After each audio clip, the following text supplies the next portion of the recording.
Howdy, Dennis Bradford here.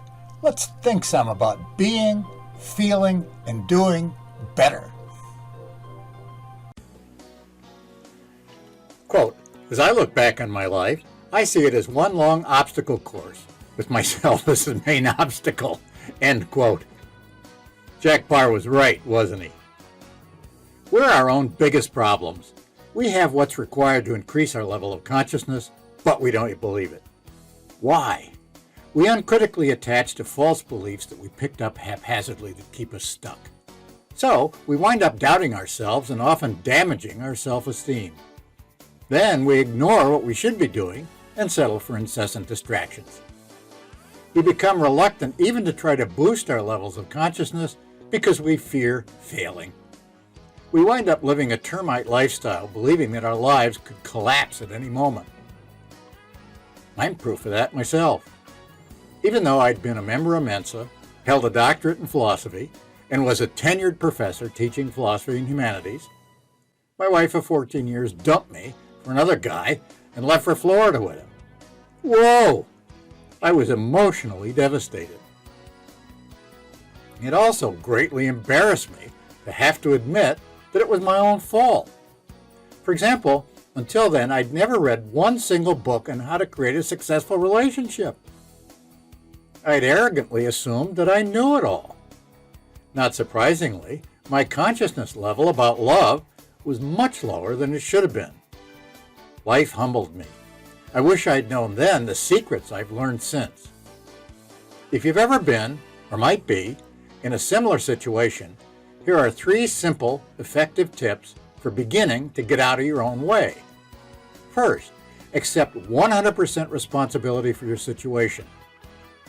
Stop any whining, complaining, or blaming others. This will help you junk beliefs that aren't serving you well. Life doesn't come with a manual on how to live it well. The inevitable result is that we all wind up with fundamental positionalities that need to be replaced. We all make mistakes, which is how experience teaches us, open to evolving. Second, decide that there's nothing essentially wrong with you. You are not inherently defective. You do not need fundamental fixing. As the vocalist Ethel Waters said, quote, I am somebody, 'cause God don't make no junk, end quote.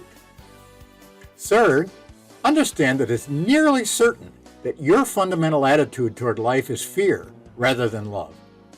For example, do you suffer from prolonged unwanted emotions such as shame, guilt, grief, or anger?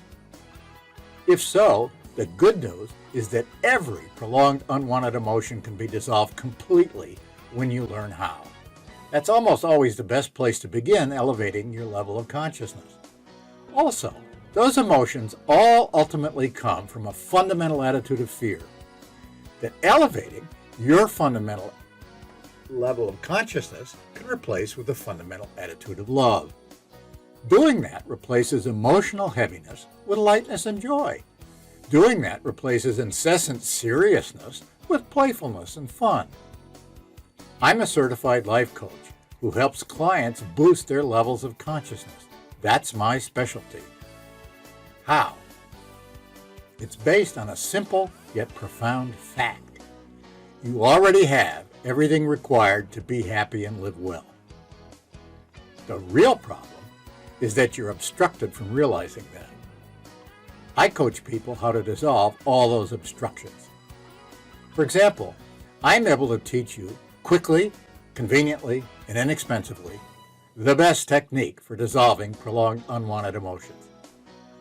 To learn more, go to endfearfast.com. You'll quickly discover both free and inexpensive options for realizing more of your potential.